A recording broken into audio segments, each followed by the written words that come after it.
Bonjour à tous et bienvenue sur la chaîne Emmanuel Aerostef dans la section aéromodélisme. Cette vidéo est consacrée à une activité de maintenance sur le motoplaneur Zest de T2M. Donc cette activité de maintenance consiste en fait à monter un nouveau moteur en lieu et place de l'ancien qui n'était plus opérationnel. Alors, à l'origine, le motoplaneur Zest n'est pas prévu pour recevoir de nouveaux moteurs. Notamment parce qu'en fait, le bâti sur lequel vient se monter le moteur est supposé se coller dans le fuselage. Et donc c'est une liaison définitive qui n'est pas supposée être démontable. Or, comme j'ai très rapidement eu un souci avec le premier moteur qui était livré dans le kit, j'ai dû modifier le fuselage de manière à pouvoir déposer un moteur usagé et en monter un nouveau. Donc très rapidement, l'opération a consisté en fait à arracher le bâtimoteur qui était collé. Alors pour l'arracher, l'idée c'était évidemment de ne pas tout détruire. Donc en fait j'avais découpé une portion de la section de fuselage qui vient recevoir le moteur. Donc on voit bien encore la trace de la portion que j'avais découpée. Cette portion je l'ai ensuite recollée à la colle époxy qui fonctionne très bien avec les polystyrènes moussés dont est fait le Zest. Et ensuite, afin de mettre en place une liaison démontable entre le bâtimoteur et le fuselage, j'ai aménagé un trou au travers du fuselage. Voilà, un trou traversant. Et par ailleurs, j'ai également percé le bâtimoteur. Ce qui fait qu'une fois que le bâtimoteur est en place dans le fuselage, il est maintenu solidaire du fuselage grâce à cette vis nylon qui traverse le fuselage et simultanément traverse de part en part le bâtimoteur. Et en fait, j'ai fileté les trous du bâtimoteur de manière à pouvoir visser la vis en nylon dans le bâtimoteur. Voilà. Et c'est ce qui me permet de changer pour la 3e fois consécutive le moteur de ce motoplaneur. Comme je l'ai dit dans une autre vidéo, ce sont des petits moteurs qui s'avèrent finalement relativement peu robustes. Ils tournent très vite, ce sont des KV 1950, mais bon, l'expérience montre qu'ils sont quand même relativement fragiles, je dirais, à l'usage. Donc l'opération va consister à fixer le moteur sur son bâti, refaire sortir les câbles. Alors ça c'est le contrôleur qui doit se loger dans le fuselage, et ça ce sont les connecteurs sur lesquels viennent se reprendre le moteur. Voilà. Donc je vais réinstaller le contrôleur dans le fuselage et au préalable refaire sortir les connecteurs par la sortie de fuselage où vient se loger le moteur. Ensuite je n'aurai plus qu'à connecter le moteur et réassembler le bâti sur le fuselage. Et ensuite il n'y aura plus qu'à remonter l'hélice sur l'axe du fuselage.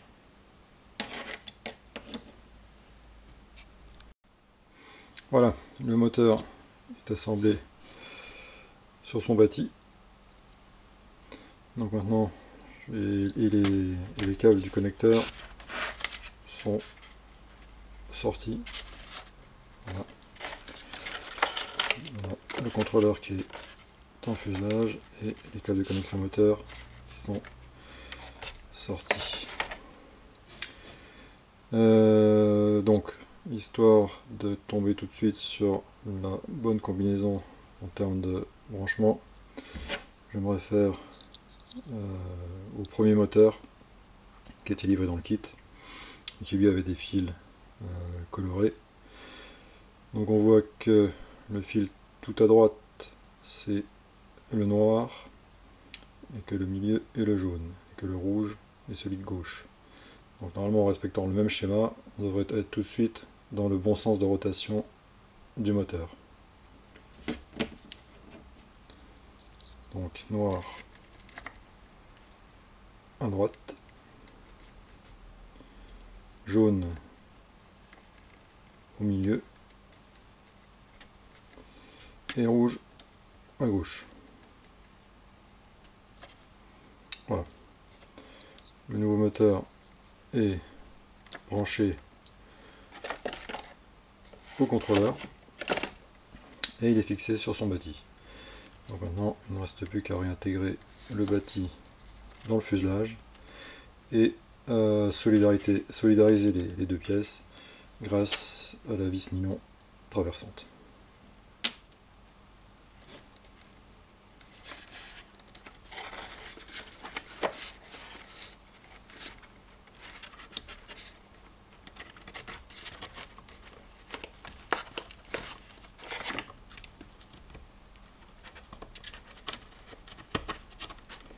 Alors, dans le fuselage, il y a un emplacement cruciforme. Voilà. Donc, sans trop forcer, il faut que le bâti trouve sa place.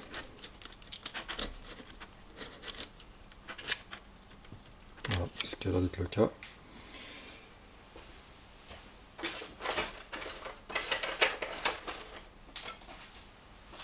Je vérifie que les trous de passage du fuselage sont bien en face des trous de passage du bâti. Là c'est le cas. Donc ça veut dire que le bâti est bien en place dans le fuselage.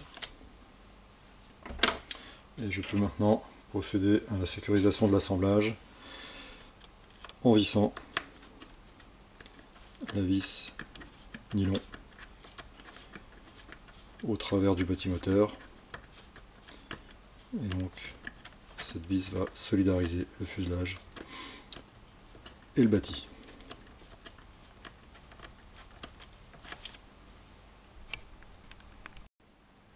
Voilà, la vis est serrée et maintenant on a bien le bâti moteur qui est solidaire du fuselage. Le moteur est lui-même solidaire du bâti moteur, donc on a bien le moteur solidaire du fuselage. On peut maintenant procéder à l'assemblage de l'hélice. Voilà, qui vient prendre place sur l'axe du moteur via son noyau.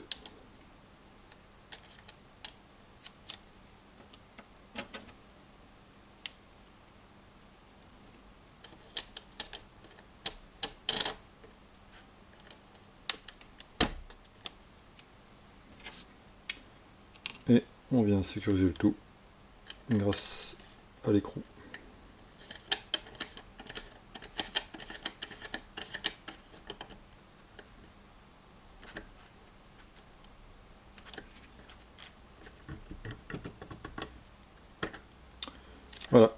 moteur est changé.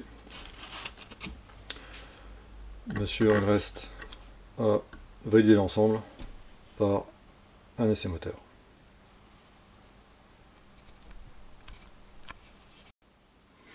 Voilà, donc tout est prêt maintenant pour la réalisation de l'essai moteur. L'écrou d'hélice a été serré, donc c'est sécurisé.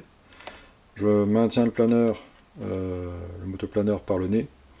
Donc normalement, si tout est monté dans le bon sens, si l'hélice est montée dans le bon sens, si le moteur est câblé correctement, l'hélice devrait générer une force de propulsion qui devrait donc emmener l'avion vers l'avant. On vérifiera, bon, ça se vérifiera assez facilement, mais visuellement, on le verra avec l'alignement de la ficelle dans le lit du vent créé par l'hélice. Voilà, donc c'est parti.